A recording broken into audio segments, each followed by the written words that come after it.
안녕하십니까. 오늘 터틀즈 아카데미 두 번째 시간입니다. 오늘 그 포스트 모더니즘에 대한 이야기를 우리가 함께 좀 나눠 보려고 합니다. 우리 터틀즈 아카데미는 우리 목회자들이 함께 모여서 서로 또 공부도 하고 목회도 나누고 또 하나님의 말씀을 함께 나누면서 이 시대의 건강한 목회자들이 어떻게 그 사명을 잘 감당할 것인가 도전을 가지고 함께 모이는 모임입니다. 지금 우리가 포스트 모더니즘에 대한 이야기를 좀 나눌 텐데요. 이 포스트 모더니즘은 지금 우리가 살아가고 있는 이 시대에 하나의 어떤 생각의 틀이다, 사고의 틀이다, 이렇게들 많이들 이야기하고 있습니다.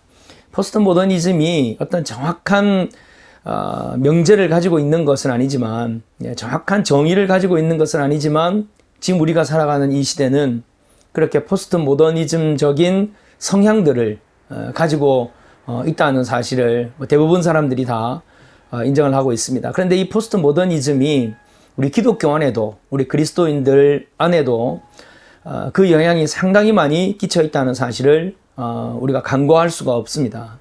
그래서 우리 터틀즈 아카데미에서 이 포스트 모더니즘을 살펴보고 포스트 모더니즘의 어떤 부분을 우리가 수용하고 또 어떤 부분을 우리가 극복해야 할지 이 부분을 우리가 함께 좀 나누려고 합니다. 이 포스트 모더니즘은 말 그대로 포스트 모더니즘이거든요. 그러니까 모더니즘 그 이후 이런 의미를 가지고 있기 때문에 그러면 도대체 모더니즘이 무엇이기 때문에 포스트 모더니즘이 생길 수밖에 없었느냐, 이것이 우리에게 굉장히 중요한 화두가 되는 것입니다. 이 모더니즘은 모더니티로 표현되어질 수 있는 부분인데요. 이 모더니티는 산업혁명, 그리고 또 종교개혁, 계몽주의, 이러한 것으로부터 시작된 그런 하나의 생각의 흐름, 사조이거든요. 이 모더니즘이 도대체 어떤 문제가 있길래 포스트 모더니즘이라고 하는 사고가 오늘날 우리들에게 이렇게 만연하게 되었는가, 이걸 우리가 짚어봐야 합니다. 그래서 이 모더니즘을 우리가 좀 알아야 하는 거죠. 자본주의, 기술 산업 발달, 또 빠른 통신수단, 도시화, 세계화, 그리고 또 민주주의, 그리고 여기에 더불어서 세속화, 이런 부분들이 대부분 모더니티의 어떤 모습으로 우리들이 이야기를 하고 있습니다. 포스트 모더니즘이 이 모더니티를 극복하고자 하는 사고다, 이렇게 본다면, 그러면 먼저 이 모더니즘에 대해서, 이 모더니티에 대해서 우리 그리스도인들이 가져야 하는 자세는 무엇인가 하는 부분을 살펴보지 않을 수가 없겠죠. 네, 그래서 우리 제자들 교회를 목회하고 계시는 우리 김경환 목사님, 서울신대에서 강의도 하시고 아주 훌륭한 목사님이신데, 이 모더니티에 대해서 우리가 어떤 생각을 가져야 될까 하는 부분에 대해서 우리 김경환 목사님 이야기 좀 해주시면 대단히. 우선은 이제 계속 어떤 발전되어져야 될 부분이냐, 아니면 버리고 극복되어져야 될 부분이냐라고 했을 때, 목사님의 그 두 가지 질문에 대한 제 생각은 후자라고 생각합니다.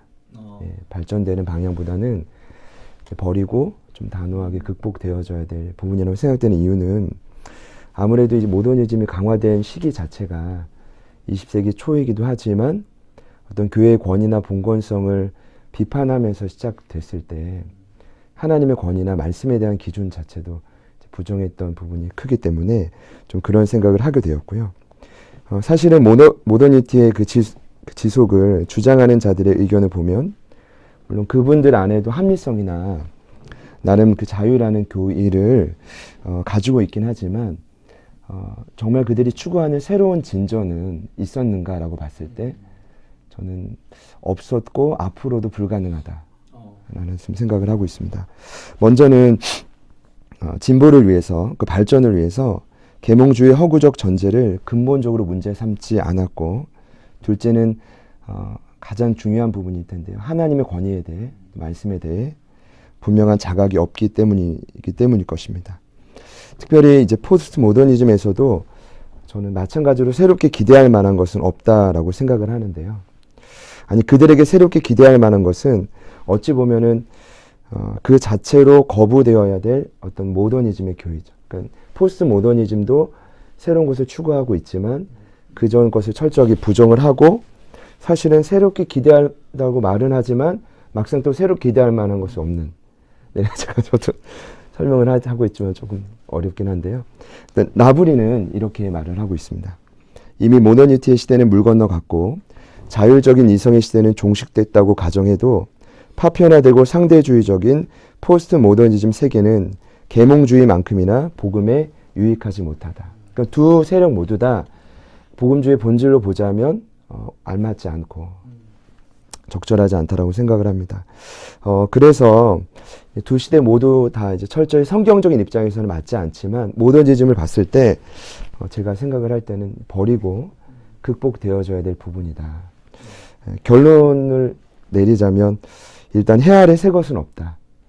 타락한 세상에서 그 모더니스트들이 건설하려는 유토피아적 사회와 문화는 이제 불가능하다. 저희가 이제 후천연설도 이제 어쨌든 불가하다고 보는 것처럼 이해하시면 되실 것 같고요. 그리고 이제 정말 저희들이 꿈꾸는 새로운 세계는 가장 중요한 부분이긴 하겠지만 예수 안에서만 새로워질 수 있다라는 생각을 하게 됩니다. 그런 의미에서는 버려야 극복해야 된다. 우리 김경환 목사님의 탁월하고 깊이 있는 또 아주 선명한 모더니즘에 대한 이야기 너무 감사합니다. 이 모더니티를 극복해야 한다. 더 이상 이 모더니티 안에 우리가 담겨 있지 말고 모더니티를 극복하는 그런 사고를 가져야 한다. 그렇지만 포스트 모더니즘은 조금 우리가 더 깊이 살펴보아야 할 과제다. 이런 말씀 대단히 감사합니다. 그러면 이제 두 번째 주제로 넘어가서요. 이제 포스트 모더니즘에 대한 구체적인 이야기를 우리가 좀 해야 할 것 같습니다. 이 포스트 모더니즘은 모든 것을 통합하던 이 거대 이야기, 거대 담론이라고 하죠. 또 우리가 기독교 입장에서는 이것을 절대적인 진리라고 이야기하고 있습니다. 그런데 이 포스트 모더니즘은 이 거대 이야기를 거부하는 겁니다. 모든 사람들이 객관적으로 이해하고 객관적으로 받아들이고 있던 것을 다 무시하는 거죠. 다 거부하는 겁니다. 그래서 객관적인 것보다는 주관적인 것, 그 개인적이고 주관적인 것에 대한 가치를 강력하게 부각시킨 그런 사고 체계가 포스트 모더니즘인 거죠. 그러니까 지금 우리 사회에는 이 포스트 모더니즘적인 사고를 가진 현상들이 많이 나타나고 있다는 것입니다. 이것이 우리 기독교 입장에서 볼 때는 절대 진리를 거부하는 것이기 때문에 상당히 위험성이 있다. 이렇게 볼 수 있습니다. 근데 조금 더 포스트 모더니즘을 깊이 들여다보면 그 안에 우리가 또 수용할 수 있는 이러한 부분도 저는 없지 않다고 생각합니다. 그래서 우리 한시영 목사님께서 이 포스트 모더니즘에 대한 이야기를 조금 해주시고 그리고 포스트 모더니즘의 어떤 부분을 우리가 취하고 또 어떤 부분을 포스트 모더니즘에 극복해야 할 부분인지 말씀해 주시면 대단히 감사하겠습니다. 의미를 우리가 알아야 또 진단도 할 수 있고 극복할 수도 있을 것 같은데 방금 나눠주셨던 것처럼 어떤 거대한 이야기의 틀에서 벗어나서 분화된 작은 이야기가 자율성을 만끽하는 시대로 볼 수 있습니다. 문학 이론의 예를 들어보면 스탠리 피시는 텍스트의 의미가 독자의 해석의 산물이다 라고 주장을 해요. 다시 말하면 텍스트를 쓴 사람의 해석, 그러니까 쓴 사람의 해석보다 오히려 독자가 어떻게 해석하느냐에 따라 그럴 수도 있다라는 그런 가능성을 열어두는 거죠. 그래서 절대적이고 객관적인 진리는 거부되고 주관적이고 유동적인 진리의 호의적인 모습을 보이게 되고 있습니다. 그러나 이 스탠리 피쉬의 한계는 해석의 무정부 상태를 이야기할 수 있다는 단점이 있죠. 정말 본질을 가지고 얘기하지 않고 오히려 사이드에 잘못된 해석을 가지고 그것이 옳다라고 주장할 수 있다라는 한계가 있습니다. 또 순간적인 쾌락이 유일한 위안이 되는 그런 시대로 우리가 정의할 수 있는데 예전에는 직장을 잡고 그곳에서 그 직장에서 장인이 되는 것, 내가 장인 마스터로 살아가는 것을 꿈꾸고 살았지만 지금은 사실 1년 바짝 벌어서 해외여행으로 그 모든 것을 쓰고 다니면서 삶을 누리고자 하는 그런 삶의 모양으로 많이 바뀌었다는 거죠. 워라벨이라고도 하는데 일과 개인의 그 삶 사이의 균형을 이루는 삶을 원하고 있습니다. 그래서 어디에 매이는 것보다 사실 자신의 삶을 영위하기 위해 직장이 존재하는 것으로 이 시대가 그렇게 현실적으로 바뀌고 있기 때문에 우리 종교적인 모습 안에서도 우리가 그 시대의 흐름을 어느 정도는 따라가고 그들에게 필요한 것들을 공급해 줄 수 있어야 되지 않을까라는 생각이 들어요. 사실 종교적인 부분에서 요즘 시대가 오히려 종교에 대해서 더 많이 열려 있고 긍정적으로 받아들일 수 있는 시대일 수도 있다라는 생각이 들어요. 꼭 어떤 기독교다, 불교다, 아니면 나는 무신론이다, 그것에 대해서 서로 신경 쓰지 않는 시대이기 때문에 오히려 기독교가 그 안에 녹아져서 그들에게 복음을 전할 수 있는 기회의 시간일 수도 있는 거죠. 우리가 잘 아는 것처럼 최근에 BY라는 래퍼가 하나님을 찬양하는 랩을 써서 노래를 하는데도 별로 연연하지 않아요. 그냥 되게 좋네, 의미가 괜찮네, 그냥 그것들을 받아들이기도 하거든요. 또 기독교에 대해서 최근에 박광식 씨라는 색소포니스트가 있는데 그분이 최고의 색소폰 연주자라고 지금 칭찬을, 각광을 받고 있는 분인데 그분이 콘서트를 하면서 예수 그리스도를 전해요. 그래서 문화선교사다, 자신에 대해서 문화선교사다라고 얘기하는데 그것이 사회적으로도 많은 파장을 일으키고 있고 또 부정적인 시각을 가지고 교회에 대한 안 좋은 시각을 가지고 있는 사람들에게 콘서트를 시작할 때 먼저 미안하다, 내가 기독교를 대표할 수 없지만 기독교인들이 잘못 살았다, 용서해달라 라고 시작을 하면서 콘서트를 하는데 많은 사람들의 댓글이 뭐 개독교 뭐 어쩌고 욕하는 그런 댓글은 하나도 없고 그 안에 할렐루야가 들어가도 모든 사람들이 댓글에서 인정해주고 또 존경해주는 그런 모습들로 바뀌었다라는 것들을 최근에 들었습니다. 사실 포스트 모더니즘, 어떤 개별적 성향 때문에 많은 것들이 바뀌긴 했죠. 뭐 설교자에 대한 인식도 마찬가지고요. 또 권위자에 대한 도전들, 이런 것들도 많이 바뀌었습니다. 사실 이 교회에서도 우리가 이런 것들을 자주 경험하게 되는데 물론 부정적인 것은 이제 이 목회자가 그 권위적인 하나님의 말씀의 권위들을 잃어버릴 수 있다.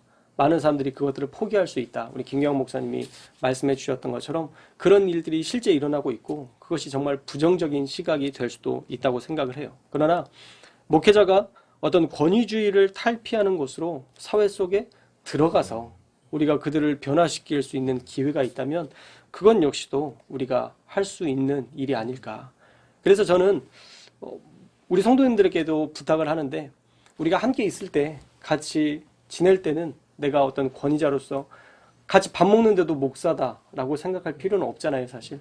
그런 일상생활에서는 같이 함께 지내는 나도 역시 성도로서 함께 살아가지만 제가 설교단에 섰을 때만큼은 한시영이라는 어떤 한 사람이 아니라 한시영 목사님으로 하나님의 말씀을 대언하는 자로 그때만큼은 그때 저를 보는 시각들을 달리 해주셨으면 좋겠다.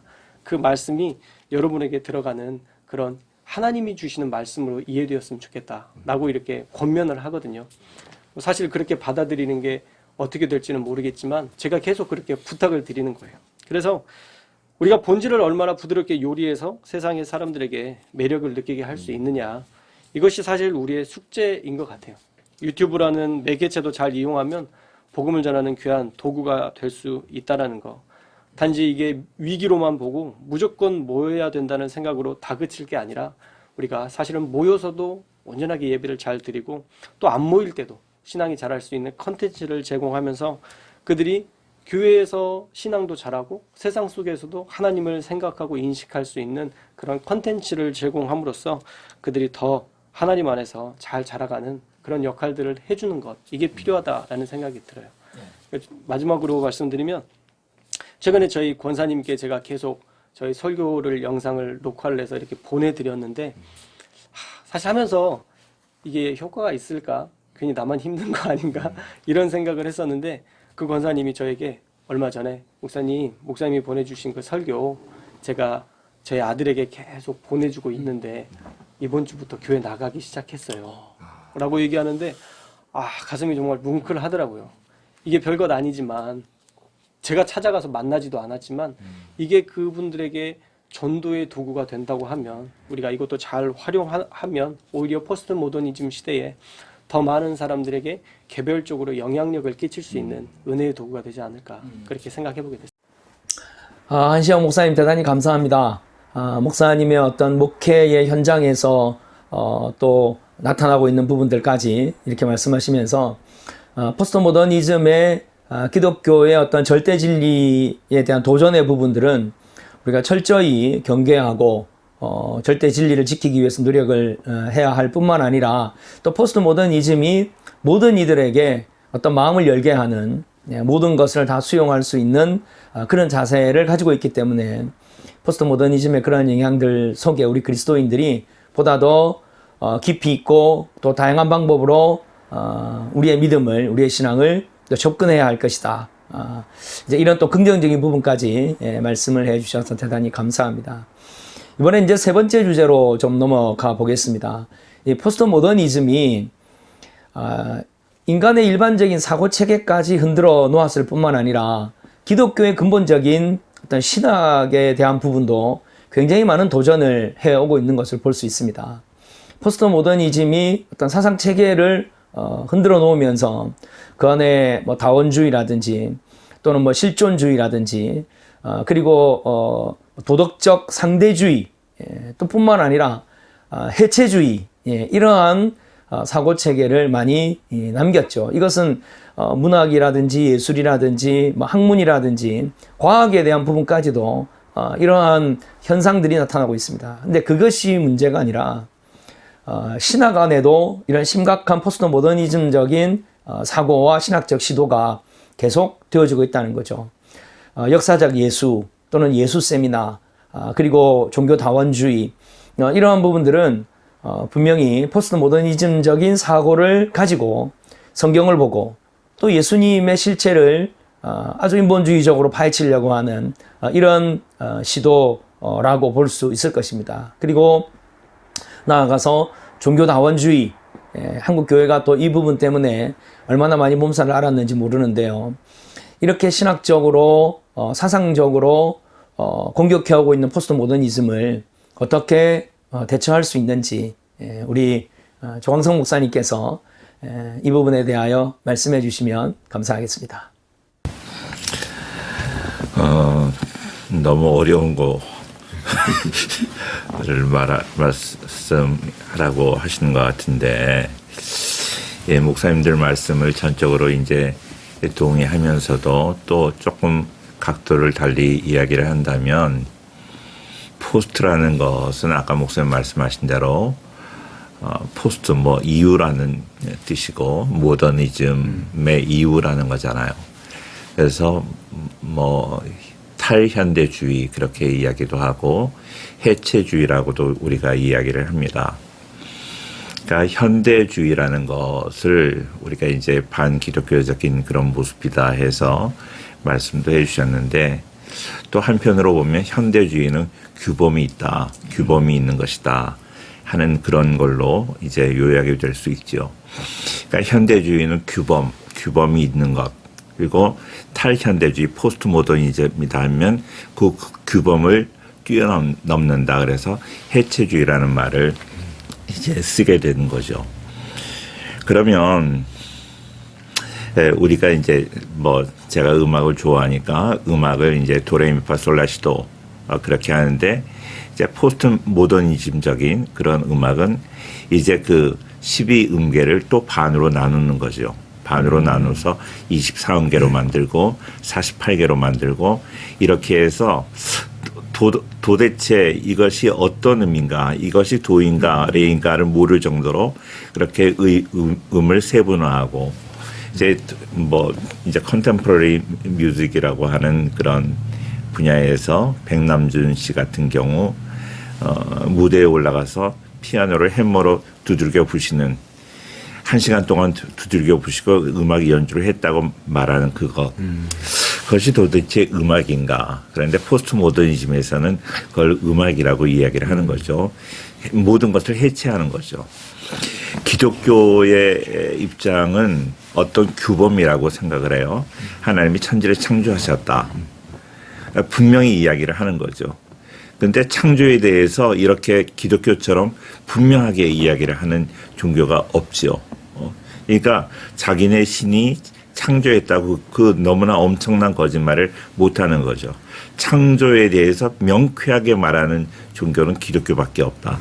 그것은 바로 어떤 명쾌한 그 어떤 규범을 이야기한다고 생각을 하는데 이제 포스트 모더니즘, 탈현대주의 또 해체주의에서는 그것을 말하지 못하고 뭐 여러 가지 다른 이야기들을 많이 하고 있는 거죠. 그렇기 때문에 이 포스트 모더니즘 시대에 있어서 그 의미가 분명하게 가르쳐진 그런 의미를 이제 철학이라는 이름으로 신학이라는 이름으로 자꾸 명료하지 못하게 그렇게 만드는 일들이 있다고 저는 생각을 합니다. 그런 면에서 우리가 어떻게 대처를 해야 되는가. 그러니까 기독교의 진리를 잘 보수해야 되는데 보수하는 방법 우리가 잘 믿고 상투적인 이야기지만 뭐 기도하고 또 말씀을 묵상하고 그래야 되지만 그런 구체적인 방법으로서 우리는 어떤 변증학적인 그런 어프로치가 더 강화되어야 되지 않겠는가. 그러니까 아폴로기아가 분명하게 있어야 우리 기독교를 변호할 수 있다는 것이죠. 그런데 그런 어떤 우리가 실력의 부족함, 또 연구의 부족함, 그런 어떤 학문적인 부족함으로 인해서 기독교를 디펜스하지 못하고 있다 우리가. 이거 전에 이종훈 교수라는 사람이 이제 기독교에 귀의하기 전에는 기독교를 얼마나 공격을 많이 했는지 몰라요. 그런데 그가 기독교에 귀의하고 난 다음에 하는 얘기가 자기가 이렇게 기독교를 공격을 했음에도 불구하고 기독교 내에서는 기독교를 제대로 디펜스하는 사람이 한 사람도 없었다. 그래서 그 공격이 그대로 먹혀 들어갔다 하는 그런 이야기. 지난번에 제가 안타깝게 생각을 하는 그런 생각이 뭔가 하면 심도 학살을 하는 그런 분이 계신데 그분이 기독교에 대해서 뭐 자기는 기독교인이라고 이야기를 하면서도 예수님 믿는다고 하면서도 기독교에 대해서 난도질을 해도 거기에 대해서 우리가 디펜스를 제대로 못하고 있다.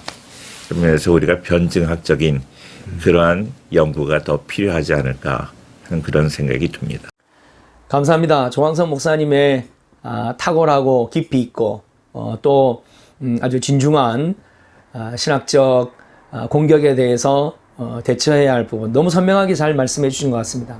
절대 진리를 지켜야 하는 흔들리지 않는 이 복음 끝까지 지켜낼 수 있는 그리고 우리 그리스도인들이 어떤 공격에도 정말 논리적으로 또 그들이 가지고 있는 어떤 지식과 합리성을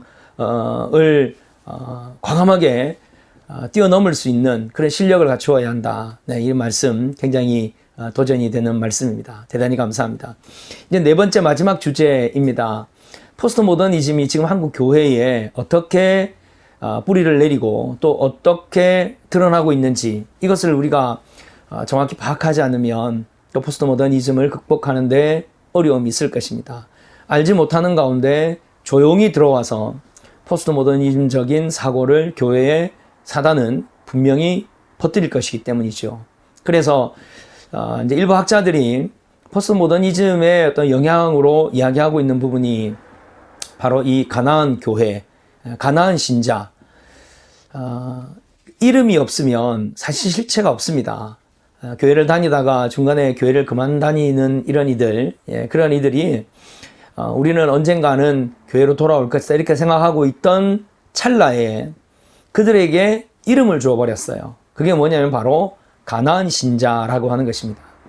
그들에게 이름이 주어져 버려서 이제 그들도 하나의 존재가 되고 하나의 실체가 돼버린 이런 참 안타까운 상황인데요. 특히 이 그 가나안 신자들에 대해서 우리가 어떻게 대처해야 될 것이냐. 그리고 요즘 이머징 처치라고 하는 가장 현대적이고 아주 신식의 교회들이 계속해서 지금 우리에게 나오고 있습니다. 뭐 어떤 교회다라고 지칭을 하면 또 거기에 대해서 우리의 사고가 고착화될 것이기 때문에 이런 다양한 이머징 처치들 이러한 현상들에 대해서 우리 이제 목회자들이 우리 그리스도인들이 어떤 자세를 가져야 할 것이냐 그리고 어떤 바른 방향으로 우리가 그들을 인도해야 할 것이냐 이런 굉장히 중요한 도전이 우리에게 놓여져 있습니다. 이제 우리가 이 포스트 모더니즘에 대해서 좀 정리를 해야 할 텐데요. 우리는 이 포스트 모더니즘에 대한 심각성을 잘 모르고 있었습니다. 그러나 포스트 모더니즘은 상당히 오랜 시간, 상당히 넓은 영역에서 많은 사람들의 사고를 붙들고 있는 그런 현상이 되었다는 것을 우리가 부인할 수 없을 것입니다. 세상의 많은 사람들은 이 포스트 모더니즘이 아주 진보된 그런 사상이고 그런 생각이라고 생각하고 그렇게 살고 있습니다. 그래서 소수의 의견을 존중하고 또 각자가 하는 이야기들을 다 무시하지 않고 그 안에 아주 심오한 깊이 있는 의미가 있다고 생각하면서 받아들이고 또 그러다 보니까 정말 사회를 어지럽힐 수 있는 이런 생각과 사고들까지도 지금은 많은 사람들의 마음을 움직여 놓은 이런 상황 가운데 있습니다.